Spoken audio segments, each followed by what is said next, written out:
ত্রয়োদশ জাতীয় সংসদ নির্বাচন সামনে রেখে সার্চ কমিটির মাধ্যমে গত বছর নভেম্বরে প্রধান নির্বাচন কমিশনার এএমএম নাসির উদ্দিনের নেতৃত্বে নতুন নির্বাচন কমিশন গঠন করা হয়। এরপর নির্বাচনে অংশ নিতে ইচ্ছুক নতুন দলগুলোকে নিবন্ধন নেওয়ার জন্য আবেদন আহ্বান করে গত মার্চে গণবিজ্ঞপ্তি জারি করে ইসি। ওই বিজ্ঞপ্তিতে 20 এপ্রিল পর্যন্ত সময় বেঁধে দেওয়া হয়। এরপর আবেদনের সময় আরও 2 মাস বাড়িয়ে 22 জুন পর্যন্ত করা হয়। এবার রেকর্ড 144টি নতুন রাজনৈতিক দল নির্বাচন কমিশনে আবেদন করে নিবন্ধনের জন্য। আর এই আবেদনপত্রগুলো যাচাই বাছাই শেষ করেছে নির্বাচন কমিশন। মঙ্গলবার নির্বাচন কমিশন সচিবালয় জানায়, নিবন্ধনের প্রাথমিক যাচাই বাছাই শেষে তথ্য ঘাটতি থাকায় এখন পর্যন্ত এনসিপি সহ 60টির বেশি দলকে প্রয়োজনীয় কাগজপত্র জমা দিতে 15 দিনের সময় দিচ্ছে ইসি। এতে আরপিও এর শর্ত অনুযায়ী যে দলগুলো তথ্য ঘাটতি নেই তাদের জেলা পর্যায়ে কার্যক্রম শুরু করার কথা জানায় ইসি।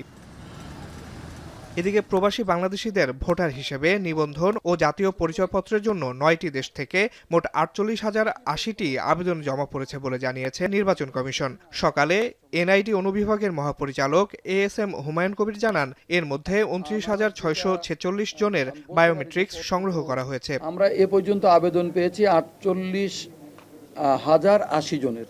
বায়োমেট্রিক গ্রহণ করা হয়েছে 29,646 জনের। এ পর্যন্ত আপলোড করা হয়েছে 17,367 জনের, অর্থাৎ এরা ভোটার হয়ে গেছে।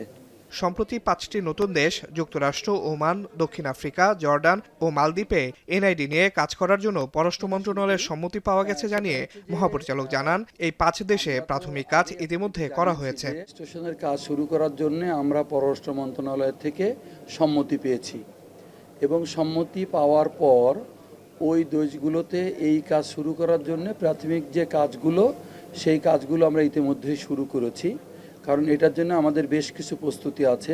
এদিকে নির্বাচনকে সামনে রেখে মাঠ প্রশাসন ঢেলে সাজানোর অংশ হিসেবে মঙ্গলবার 51 জন নির্বাচন কর্মকর্তাকে বদলি করেছে ইসি। আসিফ ইকবাল খান, এখন, ঢাকা।